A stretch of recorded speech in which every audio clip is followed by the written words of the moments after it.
Les 2 et 3 novembre dernier, le personnel de tous les organismes communautaires du Québec, y compris de Châteauguay, était en grève pour protester contre les mesures d'austérité du gouvernement Couillard. On fait le point sur la situation avec la coordonnatrice au développement communautaire, donc de la CDC du Roussillon, oui, Madame exactement. Virginie Bernier. Bonjour. Bonjour. Merci d'être là pour parler de ça avec nous. Merci. Est-ce que vous pouvez nous expliquer dans un premier temps qu'est-ce qui a mené à ces 2 journées de grève-là dans le milieu communautaire? Mais en fait, c'est pas...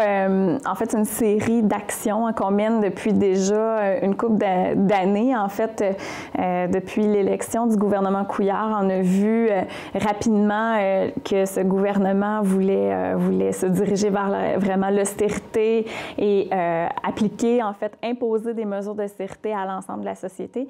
Donc, rapidement, on s'est mobilisé avec d'autres mouvements sociaux aussi, mouvement syndical, mouvement étudiant. Donc, on s'est mobilisé, on a fait une série d'actions. Donc, il y a eu des échanges, des manifestations, des marches, des pétitions, des envois de lettres, des activités de sensibilisation, des rencontres avec les députés. Et donc, la grève, finalement, c'est comme une mesure ultime. Hein, c'est une façon de hausser le ton davantage pour de nouveau dire au gouvernement, nous nous opposons aux mesures d'austérité. Et précisément sur cette grève-là, en fait, il y avait 1339 groupes communautaires en grève partout au Québec au même moment, les 2 et 3 novembre. Donc, en fait, c'est ça pour s'opposer de nouveau aux mesures d'austérité, mais également demander un rehaussement du financement des organismes communautaires. En fait, le 2 et 3 novembre, c'est l'unification de 2 grands mouvements, 2 grandes campagnes, c'est-à-dire la campagne « Je tiens à ma communauté, je soutiens le communautaire » qui représente les organismes en santé et services sociaux, et la campagne « Les droits, ça se défend » qui représente les organismes en défense collective des droits. Okay. Donc, ces 2 grands mouvements se sont unis pour revendiquer, en fait, un rehaussement. Au total, c'est 265 millions de dollars par année qu'on demande comme rehaussement pour permettre aux organismes communautaires de pleinement accomplir leur mission. Donc, c'est votre principale demande au gouvernement? Oui, c'est la principale demande. En fait, c'est la reconnaissance de ce qu'on fait au quotidien. C'est la reconnaissance du travail essentiel qu'on accomplit. Le gouvernement, on l'a entendu le dire. On entend souvent dans nos rencontres avec les députés, nous disent à quel point on est important, à quel point on est précieux, à quel point on représente un filet social fort important dans nos communautés. Mais au même moment, on n'a pas la reconnaissance ultime, dans le fond, la reconnaissance qui vient avec et les moyens financiers de répondre à ces besoins-là.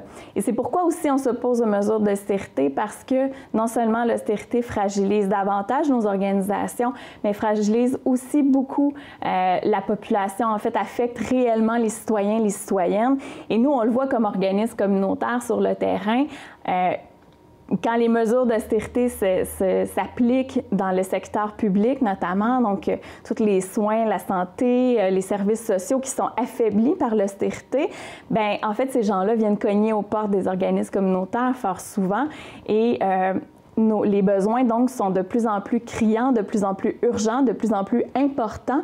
Mais notre capacité à nous, aux organismes communautaires, de répondre à ces besoins-là, elle n'en est pas augmentée. De plus en plus restreinte, même. Exactement. Donc, on n'a pas les ressources, les moyens financiers et les capacités de répondre à ces besoins-là. Donc, on voit une population de plus en plus en détresse qui demande des services et on n'est pas en mesure de les offrir faute de ressources. Et on le voit dans nos organismes, en fait, c'est des coupures d'activités, c'est des coupures d'ateliers, c'est des réductions de personnel, des mises à pied.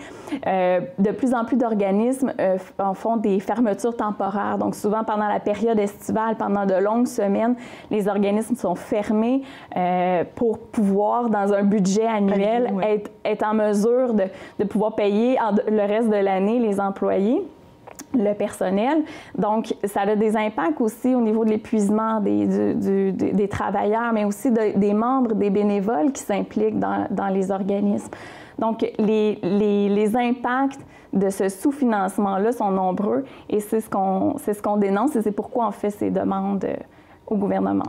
Donc, on va surveiller ça dans les prochaines semaines. Merci beaucoup, Mme Bernier, de votre passage en studio. Merci.